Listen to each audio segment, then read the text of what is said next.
अंतर्गत पुस्तक परीक्षण घेऊन येत आहे पूनम। नमस्कार, माझे नाव पूनम। या पुस्तकाचे नाव आहे मिलीची सायकल। या पुस्तकाचे प्रकाशन आहे समग्र शिक्षा। या पुस्तकाची पृष्ठसंख्या आहे 16। या पुस्तकाच्या मुखपृष्ठावर एक मिली नावाची मुलगी सायकल चालवत दिसत आहे। या पुस्तकाच्या मलपृष्ठावर सायकल दिसत आहे। या पुस्तकामध्ये एक मिली नावाची मुलगी असते।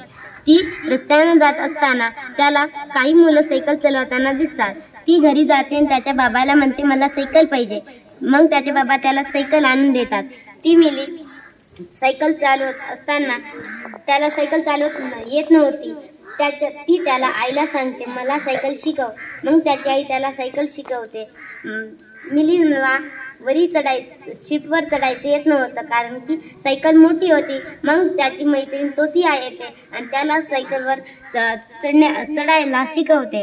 ती एक दगड घेते, त्या दगडावरून मिली सीटवर चढते आणि त्या दोघी सायकलवरून शाळेत जातात। या पुस्तकामधून मला जितकी माहिती मिळाली तुम्हाला पण कळेल। या पुस्तकाचे खूप चांगले चित्र याच्यामध्ये बघा, मिली नायिका शाळेवर जात आहे। ह्या पुस्तक जसा मला समजला तुम्हाला पण समजेल। हे पुस्तक तुम्ही नक्की वाचा। धन्यवाद।